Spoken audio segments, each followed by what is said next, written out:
Good afternoon. Thank you, Reverend Jesse Jackson and the Rainbow Push Coalition and the Citizenship Education Fund for inviting me to speak at the 13th Annual Media and Telecommunications Symposium. It's an honor to be in community with you all again as we work to create and sustain a more equitable world. A lot has changed over the last 13 years because of the internet. The online world has become a place where people have the opportunity to learn, start a business, and as the folks here today know, it's also become a place for social justice movements to flourish. And now I don't want to sound overly optimistic here because we also know that there's a lot of work to be done in online spaces, from disinformation to privacy. But for those who are connected, access to broadband provides a world of endless possibilities.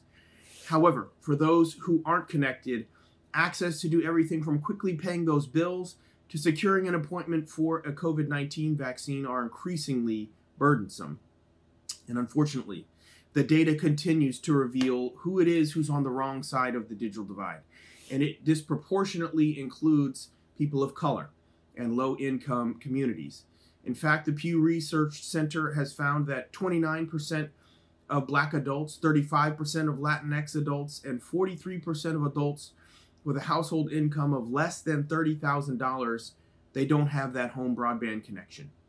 And it's not just, of course, those in rural areas who lack access to broadband as well. In fact, 3 times as many households in urban areas remain unconnected as in those rural areas. And so during the COVID-19 pandemic, the digital divide morphed into a monstrous COVID-19 divide. And it made clear what the late Congressman John Lewis said so many years ago: access to the internet is a civil right. And while there are many disagreements in Washington, there is broad consensus that we must close the digital divide with investments in both infrastructure as well as ensuring broadband services are affordable.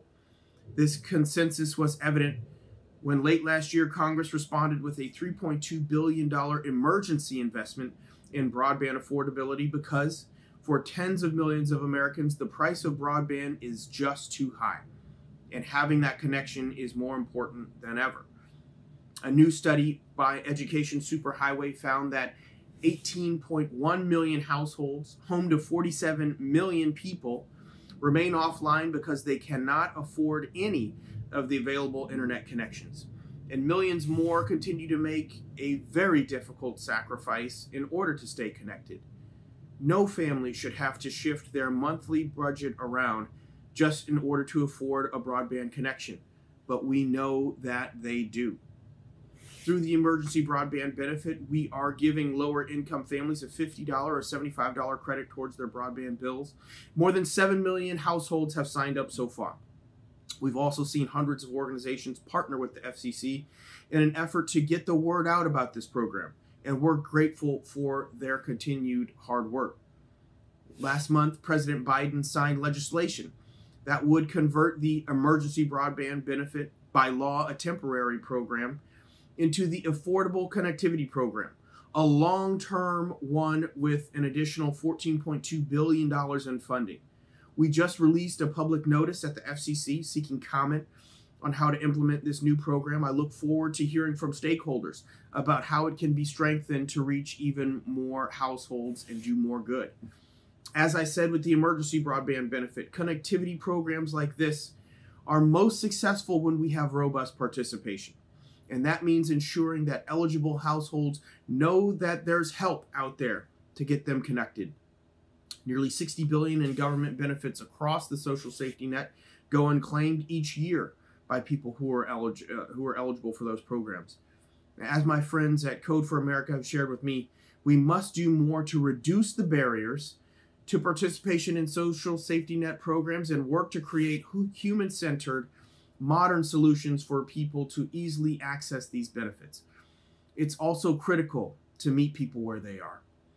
I believe there is a real opportunity for all of us to come to the table, including broadband providers, broadcasters, tech companies, civil society, to reach and help spread the word about this program with the right outreach to vulnerable populations, compelling messaging, and creative marketing.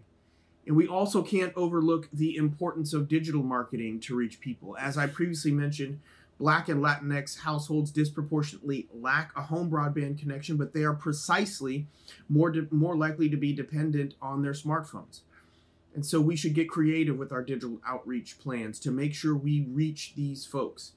Similarly, we must also rely on traditional and trusted ways to reach deeply into our communities, from Black churches and community organizations to the Black press and Spanish language newspapers, to name a few.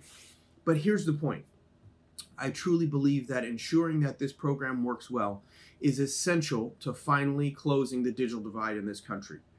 And of course, we know that getting the word out and decreasing barriers to participation in the Affordable Connectivity Program is only part of the solution. Competition also pushes down prices. And so while there will be plenty to say over the coming months about how we can ensure that our historic infrastructure investments lead to more choice, one part of the path forward that I expect to kick off soon at the FCC is our focus on improving price transparency. That means we will soon be collecting and publishing price information from broadband providers participating in the Affordable Connectivity Program. We are also directed by Congress to adopt rules to require broadband providers to provide a nutrition label that displays prices and other service details in an easily digestible format. This will make it easier for consumers to shop around for the best price and service terms for them and their household. These historic investments make clear that this is a once-in-a-generation moment to close the digital divide. Let's work hard. With all of the loss families across this nation have experienced at the hands of COVID-19, I remain hopeful that we will all refocus our efforts on creating an equitable future where all communities can thrive. Thank you so much, and be safe and be well.